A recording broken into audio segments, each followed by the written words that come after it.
और अगर ये आप हम कर पाए तो ये बहुत बड़ा योगदान होगा हमारे समाज के लिए, हमारे राष्ट्र के लिए और पूरी सृष्टि के लिए, पूरे इंसानियत के लिए। जैसे मैम ने जो शुरुआत किया था कि वी आर द ग्रेटेस्ट, हम जो उस ईश्वर की सबसे ग्रेटेस्ट क्रिएटर हैं। दैट्स, तो वो जो ग्रेटेस्ट क्रिएटर का यही दायित्व है कि हमारे कार्यों से ईश्वर हमें जो है वो हमसे काम ले ले, जिससे लोग प्रेरित हों और वो भी इस राह पे लगे। बहुत अच्छा, सुपर।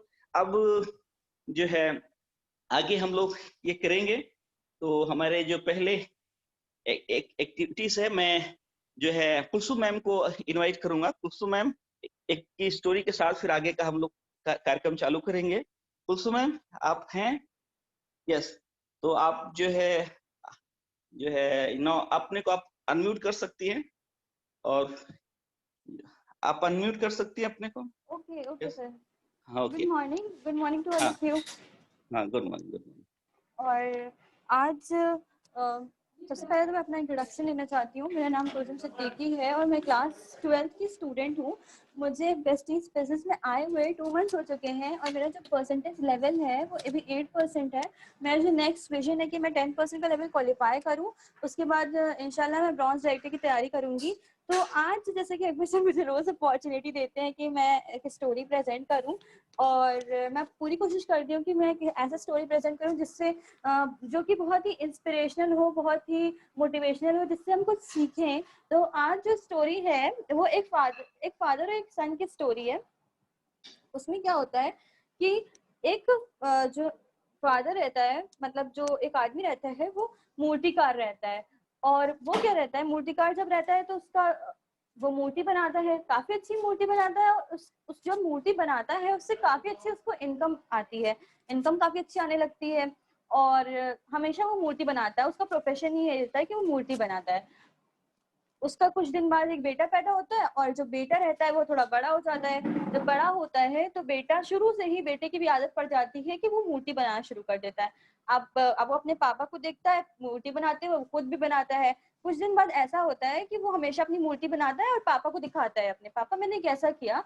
तो उसके पापा पहले बहुत अच्छी उसकी तारीफ करते हैं कि तुमने बहुत अच्छा किया, बहुत अच्छा किया। उसके बाद हमेशा मूर्ति देखने के बाद वो एक उसमें खामी निकाल देते थे, कहते थे कि ये चीज तुम ठीक कर लो, ये चीज तुम ठीक कर लो। तो बच्चा हमेशा सुन लेता था और उस चीज को ठीक करता था। वक्त गुजरता गया, वो बाप की बातों को सुनता गया और ठीक करता गया।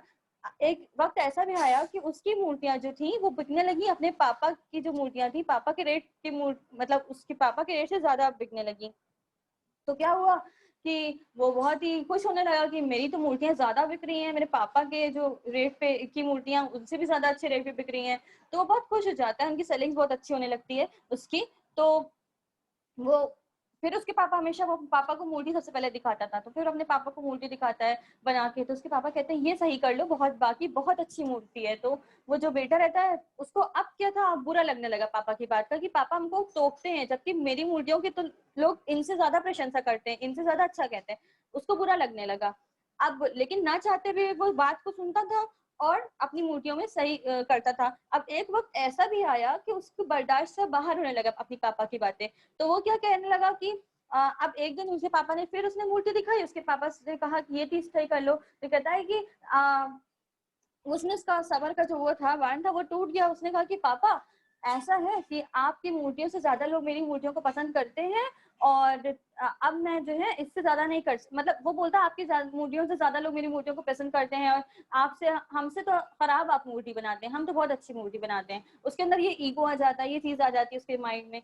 तो होता ये है कि अब पापा जो रहते हैं वो चुप हो जाते हैं उसके उस टाइम पे। अब वो बोलना बंद कर, मतलब बोलना बंद नहीं करते, मतलब वो कभी भी वो बच्चा अपने पापा को फिर मूर्ति दिखाता है तो वो कुछ नहीं बोलते, बस हंस के रह जाते हैं, कुछ बोलते नहीं है, मुस्कुराते हैं और रह जाते हैं। फिर क्या होता है, वक्त फिर गुजरता है, कुछ दिन बाद जो रहते हैं लड़के की जो मूर्ति रहती है उसके दाम कम होने लगते हैं। अब उसकी कोई मूर्तियों की इतनी तारीफ नहीं करता और दाम कम होने लगते हैं, मार्केट में उसकी मूर्तियां मतलब बिकना कम हो जाती हैं। तो फिर वो अपने पापा के पास से ये समझ, जो उसके पास ये प्रॉब्लम हो गई, तो फिर अपने पापा के पास गया। तो उसके पापा बैठे हुए थे एक जगह पे, तो वो बैठ गया पापा के पास। उसने अपनी सारी चीजें बताई कि पापा ये बताइए कि मेरी मूर्तियों की लोग अब पहले जैसे प्रशंसा क्यों नहीं करते, पहले जैसे तारीफ क्यों नहीं करते। वो मुझे जो है इतने कम रेट पे मेरी मूर्तियां बिक रही हैं और ये सारी मेरे पास प्रॉब्लम्स हैं। तो जो उसके पापा रहते हैं वो मुस्कुराते हैं, फिर मुस्कुराते हैं उसको देख के, तो कहता है कि कहता है आप बताइए मैं क्या करूं। तो उसके पापा कहते हैं और आप चुप क्यों है, चुप रहते हैं कुछ देर तक, तो पूछता है कि आप चुप क्यों है। तो उसके पापा जो रहते हैं वो कहते हैं कि फिर बोलते हैं, कहते हैं कि मैं इसलिए चुप हूँ क्योंकि तुमने मुझे चुप करवाया था।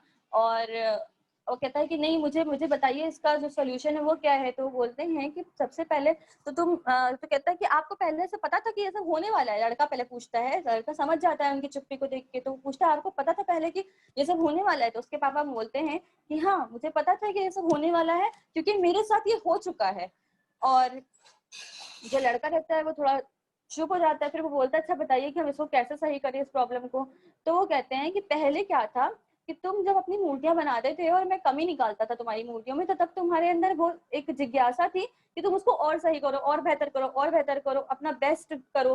अब क्या है, जब मैंने तुम्हें मेरी बातें अच्छी नहीं लगने लगी और तुमने मुझे मना कर दिया कि आप हर वक्त मेरी कमियां निकालते हैं, तो क्या हुआ कि तुम उसी वक्त से तुम अनसेटिस्फाइड हो गए अपनी मूर्ति से कि मैं सबसे अच्छी मूर्ति बनाता हूँ, मुझसे अच्छी कोई मूर्ति नहीं बनाता। तुम अपनी चीजों से, अपने जो अचीवमेंट उससे सेटिस्फाइड हो गए। तो इसीलिए तुम्हारी मूर्तियां जो है अच्छी बनना खत्म हो गई। तुम अब उसमें अपना निखार नहीं कर पा रहे और अच्छा नहीं कर पा रहे थे उसको। इसलिए इस जो कहानी का हमको ये सीख मिलती है कि कभी भी हमको सेटिस्फाइड नहीं होना चाहिए।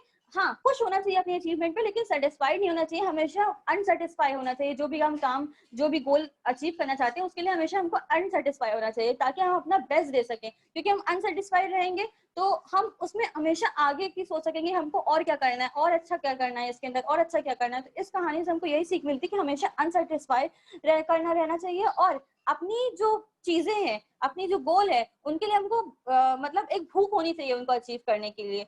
तो सर इतनी सी मतलब ये